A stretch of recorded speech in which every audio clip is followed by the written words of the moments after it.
So, Dennis, what was that last question you asked?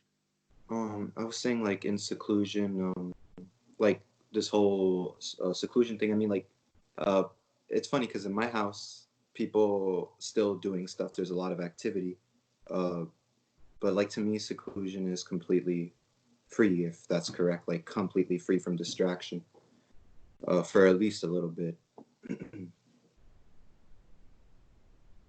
At Okay. least that's the external way of thinking of it, I guess. That's actually the positive attitude to have. And there's many little stories that have been going around, especially around this mind. Um, One of them is the view of that Mother Earth needed a breather, and so Mother Earth, in order to get a breather, decided to contact the Poetic Justice Department of the big comma machine in the sky to rain down upon humans the coronavirus Mm-hmm. for many of them to have to catch their breath. That's literally Oh, what this is. This is a global everybody catch your breath moment. yeah, it really is. It's a global thing. So, And it's also all about breathing. I mean, if you get all the cars off the roads and all the people out of the skies and all of that kind of stuff, then all of that oil pollution that's just hanging as um, uh, pollution in the sky. Sometimes it's yellow if it's got sulfur in it, but by taking the sulfur out of the fuel before they burn it, there's not so much sulfur, but there's still a lot of diesel particles in the air. Bangkok at one time had a huge problem with the air was just unbreathable. But they only did one minor thing, and that is that they took all the old city buses and either tuned them to get them up to standard or to retire them. It was the city bus systems that was making the difference. So hmm. now the air is much easier to breathe, and yet over every city it's a whole lot more polluted than, say, 500 years ago or 1,000 years ago. And so Mother Earth is taking a breather. It really is. Yeah. Yeah. I mean, in Global Italy, warming is yeah. gaining great benefit. It may not be to the benefit of those people who scream global warming at the top of their lungs, but Yeah. is actually good for the global warming, Yeah, it is. And I cleaning heard up the the o air. yeah, I heard the ozone layer is getting better. China has clear skies. So for like the first time ever in a long time. I actually hadn't heard that. I'm just predicting it. In fact, I'm seeing Oh, it wow. at a whole low global level because I'm sitting here on an island, where the air is probably the best there is.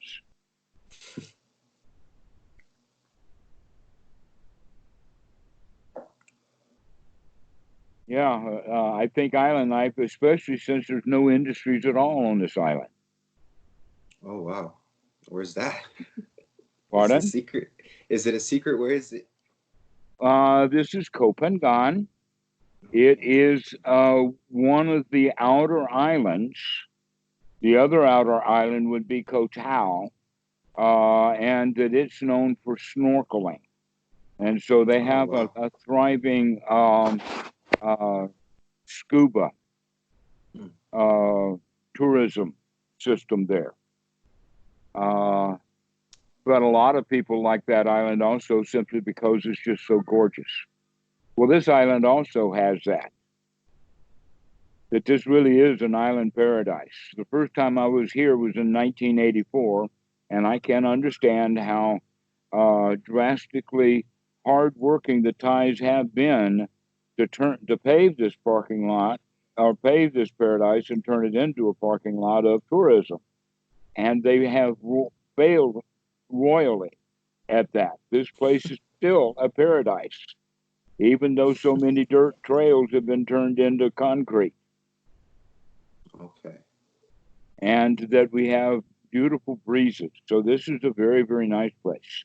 The next island over is Koh Samui. It's about 20 miles.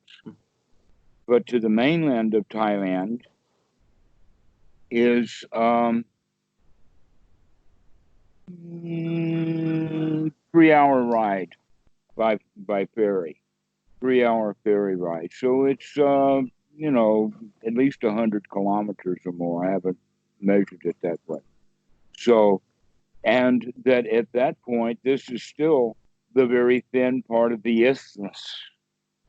That even Thailand itself has oceans on both sides of it, with only three or 400 miles of terrain between them, and there's not much industry.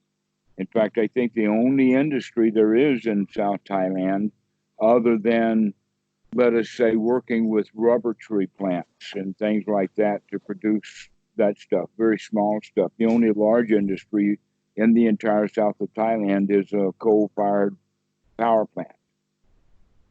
Oh wow, that's actually good, I guess. Nothing else, and that's 400 kilometers from here. That's amazing, actually. Right. So we have really, really good air just because Google Maps would show how it ought to be. And then you have it right here at hand with all the trees and stuff that are moving in the background. You can tell that there's a breeze blowing. And so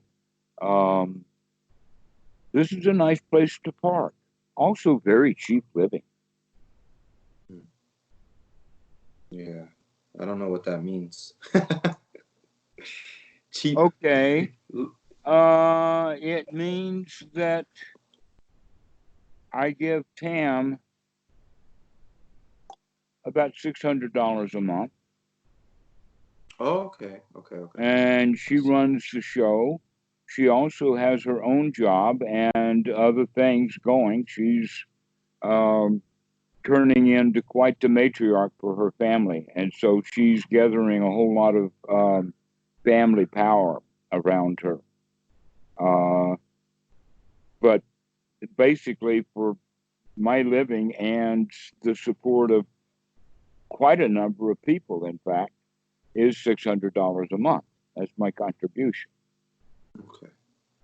Which is nowhere near what the Social Security is. So every month we got money just piling up. Oh, that's nice. And I've got no place to go and nothing to do. And I could go out and spend money, but why do that? Yeah. When I'm content and happy with the life that I've got. Every few years I buy a new laptop because something happened to the old and it gets rained on or pissed on or somebody spilled a Coke on it or something like that. They're just all kinds of things that happen to the little bastards. I've had 20 or more of them in my lifetime. Yeah, I spilled some, I think it was juice or something on my laptop, and no bueno. So that's about the only interesting time to time expense. And that, again, is less than that $600. So those kind of expenses are nothing. There's also some additional interesting things going on, but I won't go into that because you've heard enough of the story to say, hey, maybe that would be a nice lifestyle to have, you know? Oh yeah, it's definitely one I want. I've always wanted that type, with no kind of job, and it's more like traveling everywhere type of thing, and Throughout all of my time in Asia and whatnot, and mostly kind of by staying put here in South Thailand, began to run across a very large group of people that was loose, and they had to know real name, but one name that they could go by was Dhamma Bum. And there was a book written about it, but the guy wound up in northern Canada drinking or something like that, which has nothing to do with the lifestyle here, at least not in those days. yeah. That in those days it was mushrooms and ganja and whatever. But basically, it went this way. Every one of the countries that I'm about to list had a 3-month visa that was easy enough to get from any one of the other countries. And so people just would go around from Singapore to, which is not often, then to Malaysia and Thailand and Cambodia, especially by the 90s. During the 80s, Cambodia was still a bit rough. Laos also a 3-month visa, so that one's well toured. Burma visas were hard to get. Nepal 3-month visa. India 3-month visa. Sri Lanka a 3-month visa. So if you look at it about a year, then there's only 4 countries we need, and we can choose how to live our lifestyle, or we can in fact have even more countries, so that it takes more than a year to make the circuit. Wow, that's kind of cool. So people just kind of going like back to back. From India to Sri Lanka, and then they'll hop a boat over to Penang and stay in Malaysia, and then they'll do Thailand, and then at the border they walk into Cambodia, and at the end of the visa they walk into Laos. But how, like from here, from America, they go try to live over there, and that's how they do it, or they just Very few Americans do this. Oh, okay, I see. Very few Americans have done this. Most of the folks that I knew were actually having reasons to leave, which the Americans never had. And when the Americans do leave, they always find South America more convenient, even though it's a lot more dangerous, to where there's been very little or no war in any of these countries in Asia during the past, say, since the Vietnam thing closed. So now you could include Vietnam. I think it's easy to get a 3-month visa in Vietnam. And that's just next door to the Philippines, which also has 3-month visas. Wow. Yeah, I've never ever traveled outside of America, so I don't know anything about all that. Well, basically, Thailand was sort of like one of the epicenters, especially here in South Thailand, where everybody would pass through here. During those days in the late 80s and up until shortly after Bhikkhu Buddhadasa died in 1993, there were probably 35 or 40 Westerners in residence in various kutis throughout the Wat, and they were welcomed. And they don't have to ordain. They're just there for learning the Dhamma. Yeah. There's a monastery like that in Canada, but I forgot the Asian's name. I forgot his name. Well, it's actually still that way here now, but it just doesn't have so many people. They have an entire monastery called Dam Kiem, and the whole place is set up to have very few monks and mostly Westerners who are living like monks. And they have a dormitory that's got 35 rooms, and they've got 14 or 15 kutis spread around the property. They've got a huge lake, and it's mostly empty. Wait, what's his name again? Dam Kiem. Don Kiem. Okay. Okay, Dam Kiem. And that's not the only place for folks to hang out. That this island is also a well-known hangout place. What I've heard is that when tourism at its peak, there's about 20,000 Westerners on the island. And when tourism at its nadir, or its low point, there's still about 8,000, of which about half, or about 4,000 Westerners, live permanently here on the island.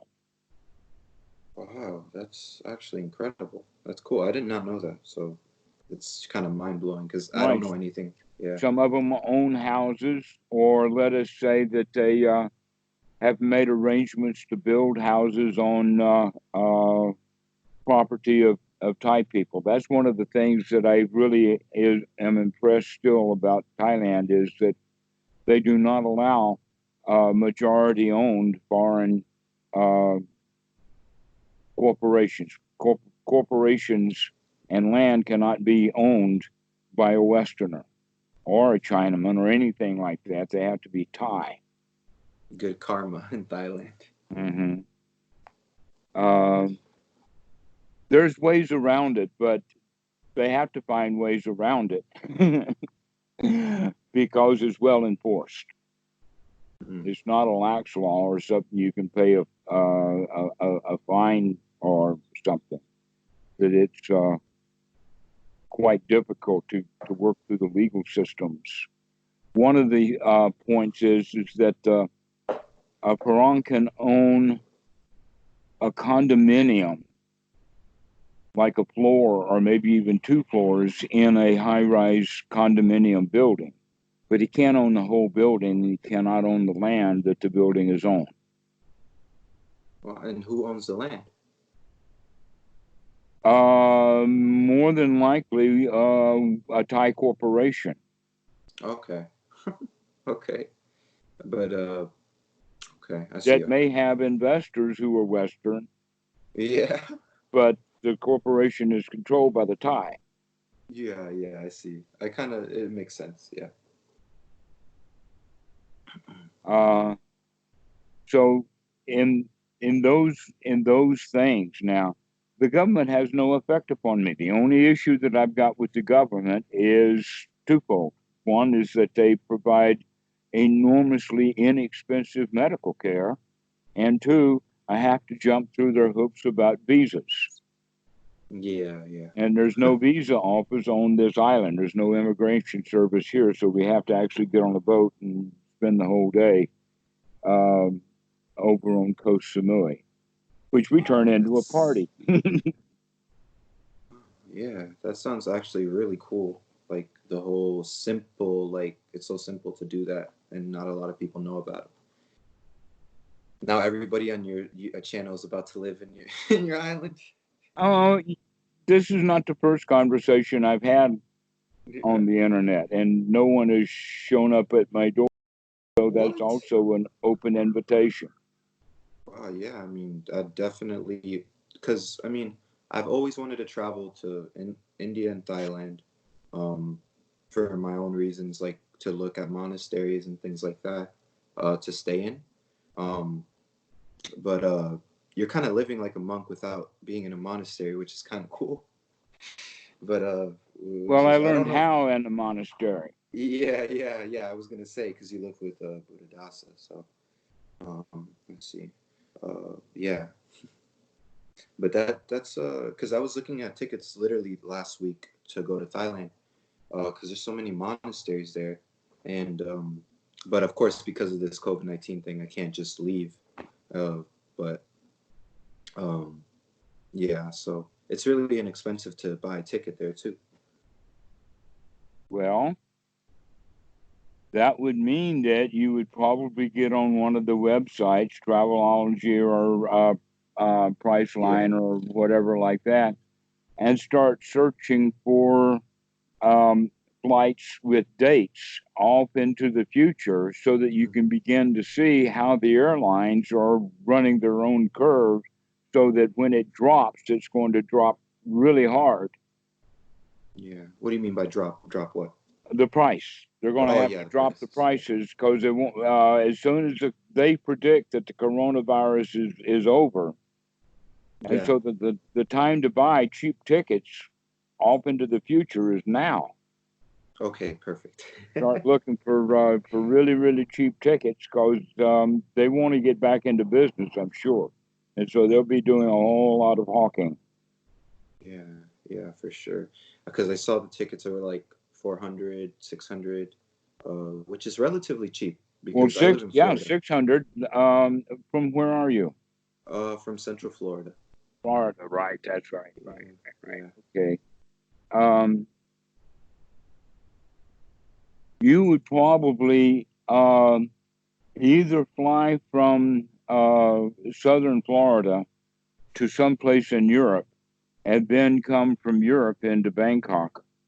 More than likely, though, that you'll fly across the United States to the West Coast, Seattle or LA or something, and then take a flight from there to China or Japan or the Philippines, because the planes generally can't leave all the way to Bangkok, though they may have, in fact, one from maybe Seattle might Okay. have a direct flight to Bangkok. So like the two like taking different planes type of thing, like they park and then you wait until they leave. Okay. Yeah. I've never done that because I've only been to two states in my whole life and Puerto Rico, which is the island. So yeah, pretty much. Uh, I literally grew up with my belongings in bags in my hand. Okay. Okay.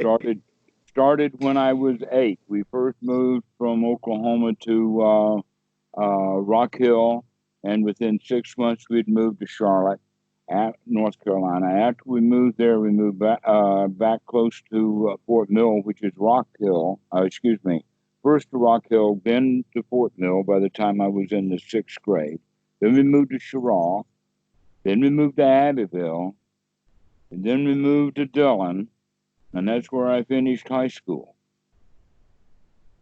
And every one of them was a dirt poor southern redneck racist bunch of people.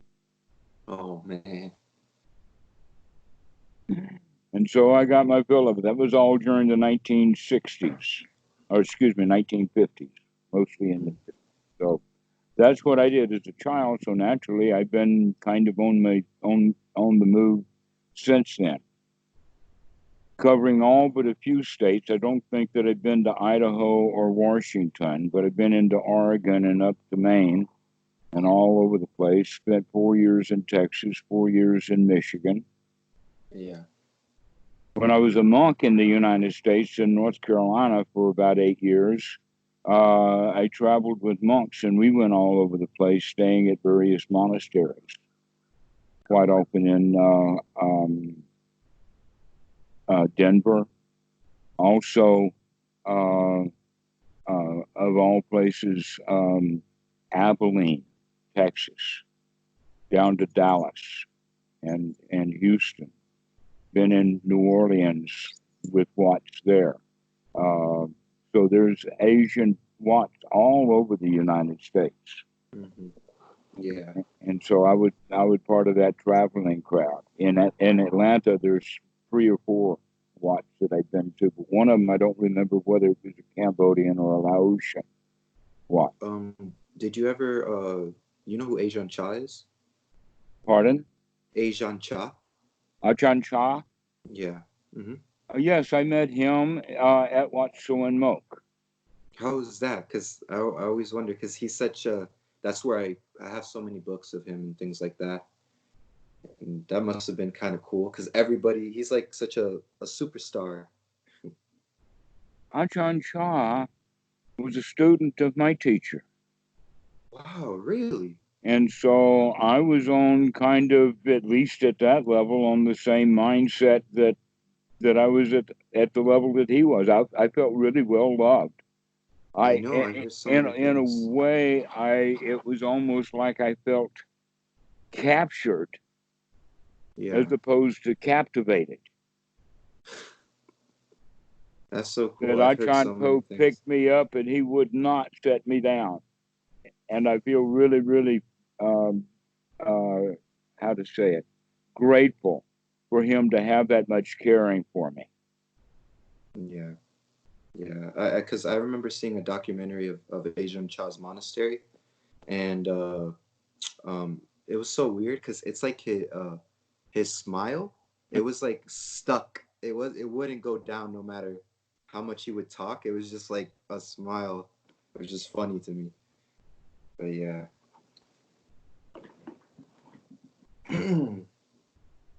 When he was there, um, this was like 1985.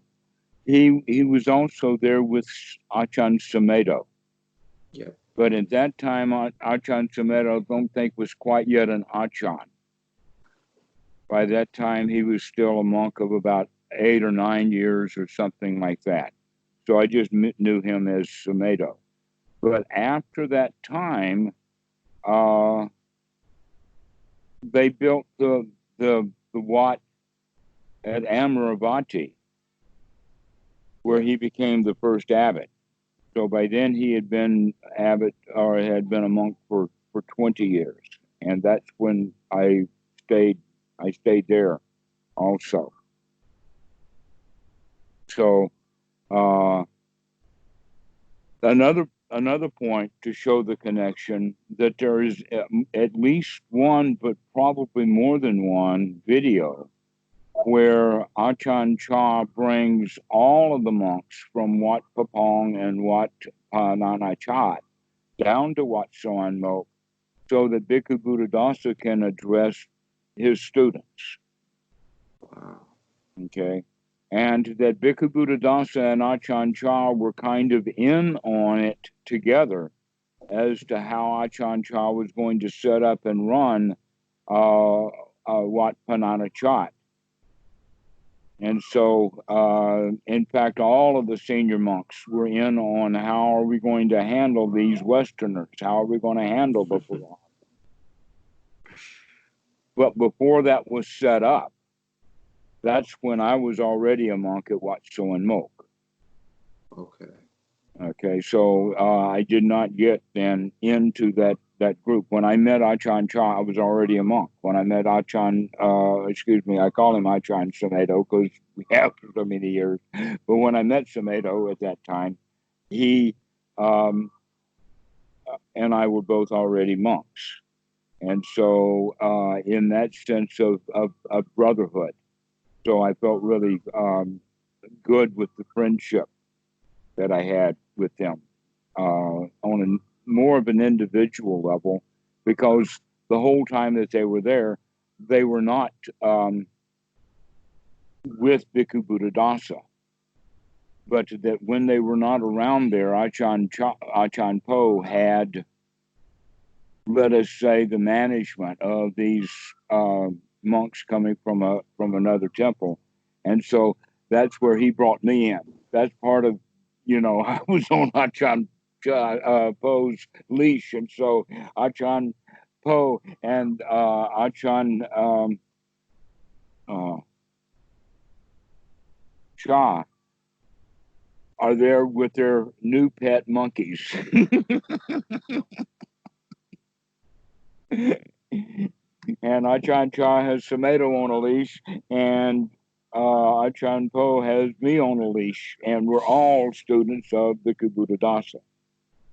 Wow, that's like, that was never told, but that's interesting because the whole connection. Wow. Yeah, there's a lot of photos with Achan Cha and Bhikkhu Buddhadasa together. Yeah, and I was reading Bhikkhu Buddhadasa's book of the mindfulness of breathing, and the one that you showed me, the Heartwood of the Bodhi tree. Mm-hmm. So, and they've been really interesting in the way that he simplifies it, really, like down to like its essence in a sense, without the whole technical, super technical talk in a sense. Actually, in one way to look at it, Bhikkhu Buddhadasa is super technical, but that it's the story of the Dhamma itself that becomes simple once people understand it. So long as it has magic built in, then it always will remain incomprehensible, just like any religion. Yeah. But the essence of Islam is incomprehensible. Yeah. All right, but in that regard, the teaching of the Buddha is comprehensible because it can be boiled down to just a flip of a switch. And the flip of that switch is the flip of your attitude, which is one of the 8 points of the Eightfold Noble Path, is right attitude. And we gain that right attitude by being successful. And so we come out of our victimhood into our our winner station. That the Buddha thought of himself, and therefore then all of the monks who had come to that state thought of themselves as lions. And Bhikkhu Buddhadasa, above all of them, he acted like a lion. He literally roared, and it was easy to see. There was another lion that roared like that, who died in 2012. His name was Mahaboa, Achan Mahaboa in Udon Thani. Now, I think that there's been more than one Mahaboa, because it would be unusual for the teacher to outlive his student. But many people will say, oh, well, Achan Cha could not have been a student of Bhikkhu Buddhadasa because he was a student of Achan Mahaboa. And the answer to that is, oh, well, how many teachers have you had in your life? Yeah, like he has a lot. All right. And so many students have many teachers. But we kind of look up to one of them who really, really rang the bell. Yeah. Who really announced the wake-up call. That's the guy who we always pay highest tribute to. Okay? Yeah. But the Dhamma itself is actually quite easy to comprehend in that regard, that it's just, ring the bell, which means wake up and change your attitude about life. Yeah. From being, dirt poor or buried under your own pile of dirt into being on top of it, on top of your world. Going from being a loser or a victim into being a winner, a champion. And this stuff is actually talked about, but the words in Pali don't get the translations that they deserve. And that's one of the things that I really find high quality about Bhikkhu Buddhadasa, is that he spent enough time with the Pali to understand what the words were meant in the time of the Buddha, not what they have come to be even in the Thai. In fact, many of the sutras he actually translated out of Thai, into Thai from the Pali. It's got a vast library. They're still trying to do something with it because it's mostly just handwritten stuff.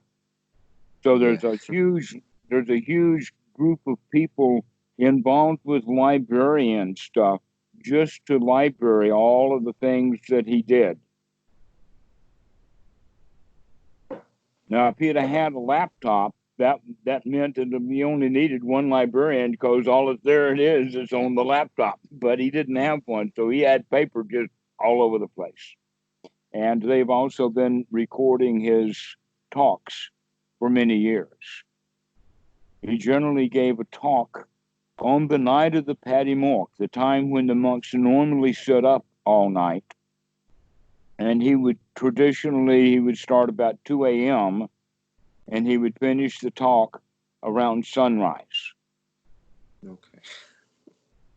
Yeah, 3-4 hours, that kind of talk. Yeah. The kind of talk that I like to give, let's let the whole thing out, and let's not show the face of the cat today and the tail tomorrow. Let's grab the whole cat and pull it out of the bag. But that takes hours and hours to set it out in all of its pieces. Yeah.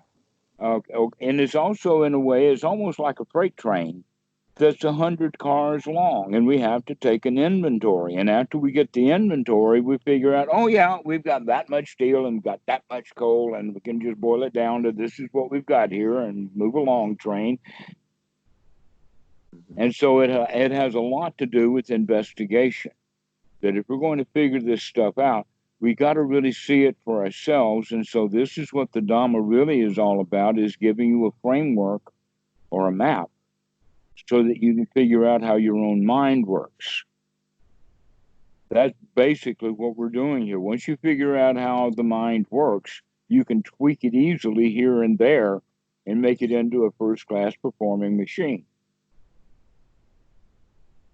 which we would call noble. The mind that is noble, the mind that is organized well, into a unit. Yeah.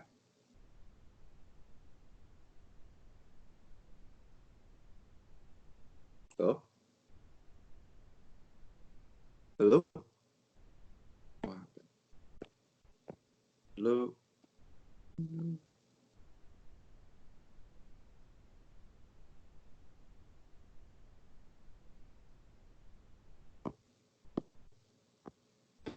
Hello.